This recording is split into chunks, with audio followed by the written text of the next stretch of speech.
Buenas tardes, jóvenes, espero que estén muy bien. El tema que vamos a avanzar el día de hoy es el cuento.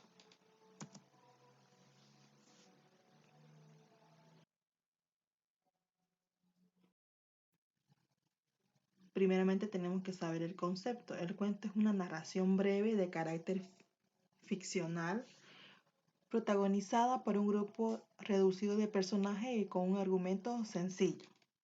El cuento no quiere decir que es de un carácter corto, que es transmitido en origen por vía oral, escucha, lectura.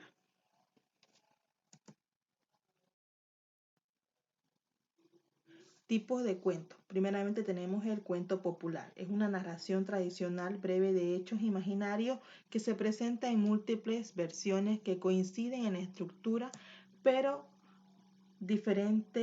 tienen diferente en los detalles. Tienen tres subtipos que vendrían a ser los cuentos de hadas, que son los cuentos de animales y los cuentos de costumbres. El mito y la leyenda son también narraciones tradicionales, pero suelen considerarse géneros autónomos. Entonces, en el cuento popular son narraciones tradicionales en el cual representan o se encuentran los personajes imaginarios que representan en múltiples versiones de acuerdo a las estructuras.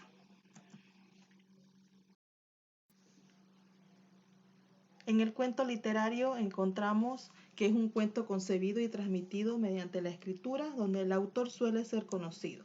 El texto fijado por escrito se representa generalmente una sola versión, sin el juego de variantes característico del cuento popular.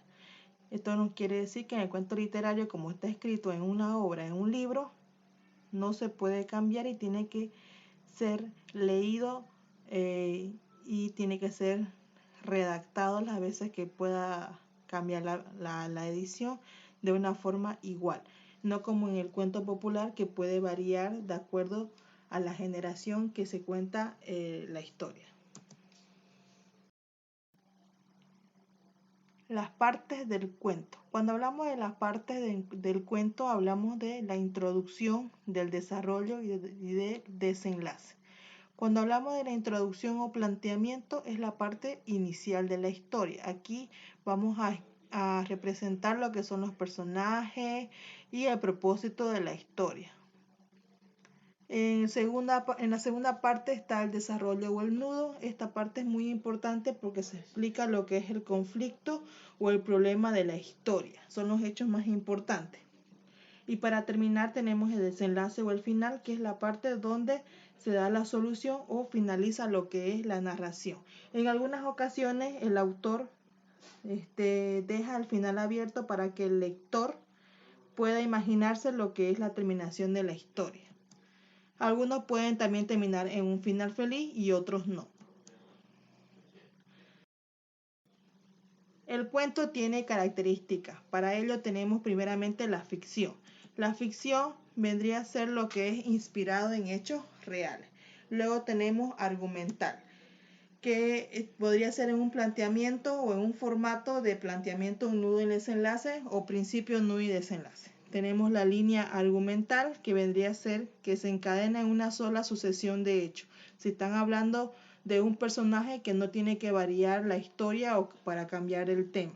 La estructura centrípeta vendría a hablar sobre los elementos del cuento que están relacionados y funcionan. Los personajes principales es la persona de quien se habla dentro de lo que es la historia o que está desarrollando los hechos. La unidad de efecto está escrito para ser leído de principio a fin. La prosa tiene que tener una redacción textual. Prosa hablamos que tenemos que redactar de principio a fin, no como un poema. Y obviamente tiene que ser breve. El cuento es breve porque si es largo ya sería una novela.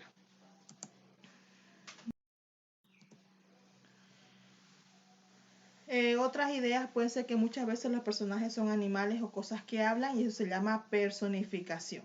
Cuando le damos una parte principal a lo que son los animalitos, ahí estamos personificando a nuestros personajes.